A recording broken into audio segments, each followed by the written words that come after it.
fanaanada King Jaamac yare oo kamid ah fanaaniinta da'da yar ee qurbaha ku soo caanbaxay oo Muqdisho soo gaartay ayaa saxaafadda la wadaagtay sida ay ugu qanacsan tahay maanshaha Muqdisho iyo horumarka ka jira caasimadda Muqdisho.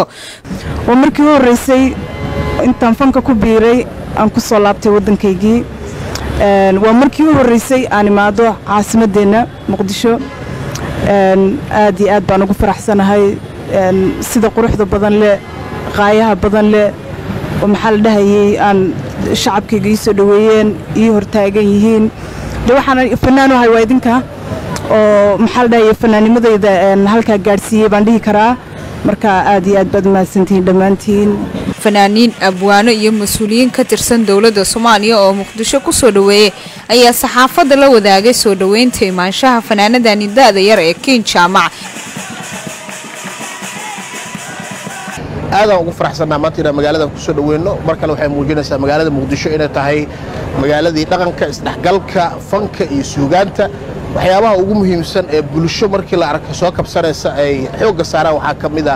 fanka isugaanta iyo dhaqankoodii sportiska markaada ugu faraxsanahay inaan qayb ka nahay maanta soo dhaweynta walaashan King Jaamac dhinaca kale maareeyaha golaha murtida iyo wacyigelinta tiyaatarka qaranka Abwaan Cabdullaahi Cismaan Guure iyo Abwaan Xirsiduux Yuusuf ayaa Somaliland ugu baaqay in ay dib xuriyadooda ugu soo celiyaan nimco Abwaan Qarano oo dhawaan maxkamadda Hargeysa ay ku xukuntay 3 sano oo xarig ah dambi ma aha inaan iraahdo Somaliland aan jeclahay dambi ma aha laakiin waxa dambiya in la yiraahdo maxaad u jeclaatay dambi ma aha inaan iraahdo Soomaali weyn aan jeclahay laakiin waxa dambi ah maxaad Soomaali weyn u jeclaatay sidaa darteed waxaan codsanaynaa gabadhaas muxuu ahaa dooqeeda iyo rabitaankeeda bay ka hadashay wax weyn ma samaynin sidaa darteed haddii ay dambi gashay iyo haddii aysan gelinba waxaan idinka codsanaynaa ka codsanaynaa in xorriyadeeda la siiyo waxaan ka codsanaynaa dhammaan madaxda iyo maamulka iyo madaxweynaha Somaliland in la sii daayo abwaanad Naciimo Qorane waxaan leenahay maayirada abwaane macbuud hibada siiye suugaantu midaysay